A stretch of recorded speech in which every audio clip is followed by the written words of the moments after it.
අද අපි කතා කරන්න යන්නේ මෙගාපික්සල් බොරුව ගැන. 108 megapixel camera.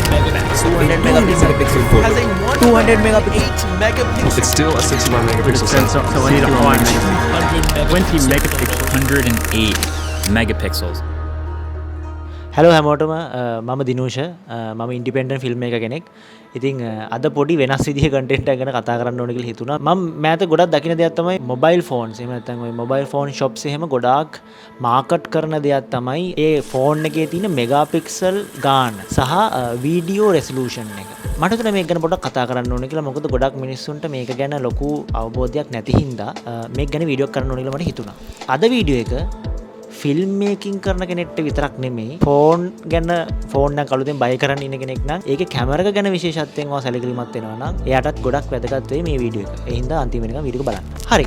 අපි මේක පොඩ්ඩක් බ්‍රේක් ඩවුන් කරගමු පොඩ්ඩක් සරලව. මෙගාපික්සල් කියන ගාන වැදගත්ද නැද්ද? ඇත්තටම කිව්වොත් නැහැ. මෙහෙම කොහොම කලබල වෙන්න එපා. නමුත් මෙගාපික්සල් ගාන වැදගත් වෙන කාරණා දෙකක් තියෙනවා මම ඒ දෙක කියලා වැදගත් නොවෙන්නේ ඇයි කියලා මම වීඩියෝ එකේ ඉස්සරහට එක්ස්ප්ලেইন කරන්න. මේ මෙගාපික්සල් ගාන වැදගත් වෙන්නේ ගොඩක් වෙලාවට අපි ෆොටෝ එකක් ගත්තාම ඒ ෆොටෝ එක zoom කරනවා නම් එහෙම නැත්නම් අපි මේ ෆොටෝ එකේ කොම්පොසිෂන් එක වෙනස් කරගන්න අපිට උවමනාවක් තියෙනවා. ෆොටෝ එක crop කරන්න ඕනේ කියලා හිතමු.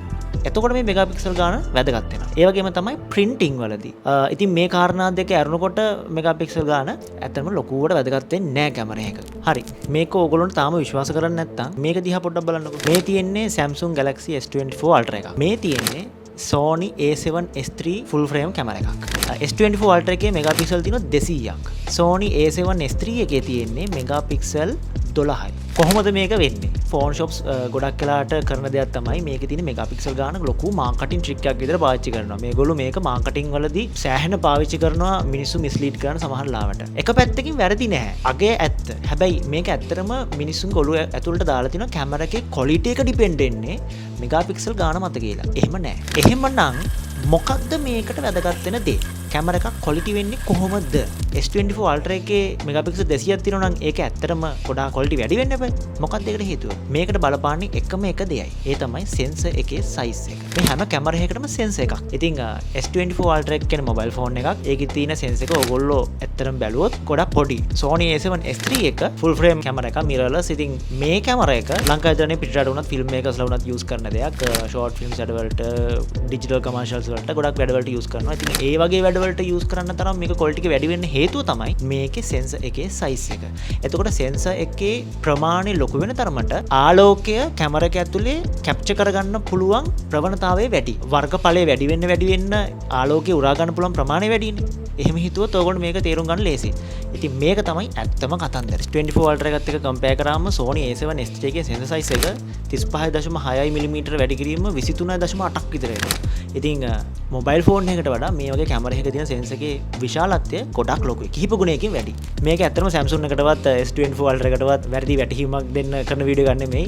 S24 Ultra එක විතරක් නෙමෙයි. තව ගොඩක් මම දැකලා තියෙනවා ෆෝන්ස් තියෙනවා Redmi එකේ තියෙනවා මෙගාපික්සල් 108යි කියනවා 100යි කියනවා. මේ වගේ ගොඩාක් ලොකු numbers use කරනවා මේ මාකටිං කරද්දී posters වල banners වල. ඉතින් මේක පොඩ්ඩක් clear කරන්න ඕනේ හින්දායි මම මේ වීඩියෝ එක කරේ. ඊළඟ කතන්දරේ තමයි resolution එක. ඕගොල්ලෝ තව එකක් දකින්න ඇති මොබයිල් ෆෝන්ස් වල 4K shoot කරන්න පුළුවන් 8K shoot කරන්න පුළුවන්. මේ 8K shoot කරන්න පුළුවන් කියන එක මේ ලොකු ඩීල් එකක් ඇත්තම. මොකක් හරි කැමරා එක. හැබැයි ෆෝන් එකකට 8K shoot කරන්න පුළුවන් කියලා කිව්වහම මෙගාපික්සල් කතන්දරේම තමයි. එතකොට කොහොමද ඒක අපි ගාව තියෙන 4K කැමරා එකකට වඩා quality නොවෙන්නේ? උදාහරණයක් විදිහට මම අර කලින් කැමරාවකම උදාහරණයට ගන්නම් Sony A7S3 එක. අපි නැත්තම් ඊටත් වඩා ටිකක් ඩෙවලොප් වෙච්ච කැමරා එකක් ගමු. Sony ලගේ Cine line එකේ තියෙන කැමරා එකක්. සිනමා කැමරා එකක් ගැන FX3 එක. මේකත් 4K විතරයි උපරිම පුළුවන් shoot කරන්න. ඇයි එහෙනම් 8K shoot කරන්න පුළුවන් මොබයිල් ෆෝන් එකකට වඩා ලොකු quality එකක් මේකට එන්නේ? මේකට හේතුව sensor එකේ size එක. ඉතින් කෙටියෙන්ම කිව්වොත් අපි මෙගාපික්සල් හෝ resolution හෝ මේ කතන්දර ඔක්කොම පැත්තකින් තිබ්බොත් ෆෝන් එකක තියෙන පික්සල් sensor එකේ තියෙන පික්සල් එකක size එකකට වඩා කැමරා එකක sensor එකේ තියෙන පික්සල් එකක් කිහිප ගුණයකින් ලොකුයි. ඉතින් අපි එහෙම එක පික්සල්යක් මෙහෙම එකට තියලා බැලුවොත් විශාලත්වයෙන් වැඩි. ඉතින් මේක තමයි සරලවම හේතුව. ඉතින් ඒ හින්දා ඕගොල්ලෝ මේක මෙහෙම චෙක් කරන්න පුළුවන්. උදාහරණයක් විදිහට ෆෝන් එකක් අතර ගත්තාම සමහරවිට ඕගොල්ලෝ මොකක් හරි ඔබ්ජෙක්ට් එකකට මොකක් හරි සබ්ජෙක්ට් එකකට කැමරා එක ලං කරාම බෑග්ග්‍රවුන්ඩ් එක බ්ලර් වෙනවා. මේ බෑග්‍රවුන්ඩ් එක බ්ලර් වෙන සංසිද්ධිය පවා සිද්ධ වෙන්නේ මෙන්න මේ හේතුව හින්දා. ඔයගොල්ලෝ එතකොට ටක් ගාලා බලන්න කැමරා එක ෆෝන් එක අනිත් පැත්ත හරවලා කැමරා එකේ සෙන්සර් එක කොච්චර ලොකුද කියලා. සමහරලාට තවත් ෆෝන්ස් කරන දෙයක් තමයි කැමරා එක ලොකු වගේ පෙන්නනවා.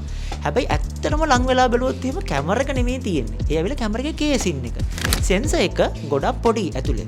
ඒකයි මේ කැමරා වලින් එන ක්වොලිටි එක ගොඩක් අඩු වෙන්නේ. ඉතින් මේක තමයි මට ඔයගොල්ලන්ට ක්ලියර් කරන්න ඕන වෙච්ච කාරණාව. ඉතින් මේක ගොඩක් අය මම දැක්කා මිස් අන්ඩර්ස්ටෑන්ඩ් කරන් තිනවා. මොබයිල් ෆෝන් ගැන කතා කරොත් එහෙම කම්පැනිස් දෙකක් මේක ටිකක් සාර්ථකව කරා. අදටත් ඒ දේ කරන ඒගොල්ලෝ මෑතක තමයි චුට්ටක් මේ මෙගාපික්සල් අගේ වැඩි කරේ.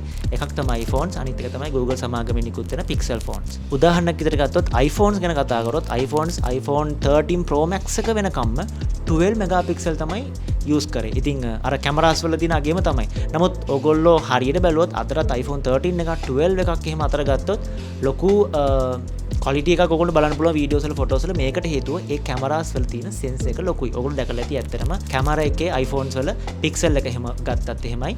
ඇත්තටම අපි කැමරා එක ෆෝන් එක අනිත් පැත්ත හරවලා බැලුවොත් සෙන්සර් එක ටිකක් ලොකුයි.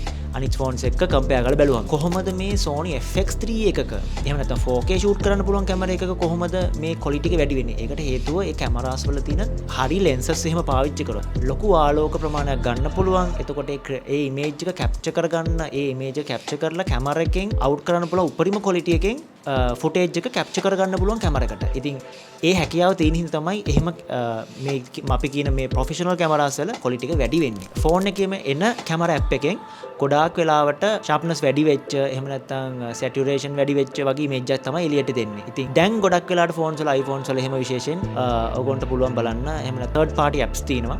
ඉතින් මේව පාවිච්චි කරලා ගොඩාක් අය වීඩියෝස් කරනවා. ඉතින් ෆෝන් වලත් සමහරලාට මේ අවුට්පුට් එක යම් තාක් දුරකට කැමරා එක තරම් නැති වුණත් ගන්න පුළුවන්. හැබැයි ඒකට අදාළ ඒ ආලෝක තත්ත්වය අපිට තියෙනවා නම් මම හිතනවා ඔයගොල්ලෝ මේ වීඩියෝ එකෙන් දෙයක් ඉගෙන ගන්න ඇති කියලා. ඉතින් මොබයිල් ෆෝන්ස් වලට ආස කෙනෙක්ට උනත් මේ වීඩියෝ එක වැදගත්. ෆිල්ම් මේකින් වලට ෆොටෝග්‍රැෆි වලට මේ ඕන දෙයකට ආස කෙනෙක්ට මේ වීඩියෝ එක වැදගත් වෙයි කියලා මම හිතනවා. ඉතින් ඒ හින්දා මේ වීඩියෝ එක බලන්න තව කෙනෙක්ට බලන්න ෂෙයා කරන්න.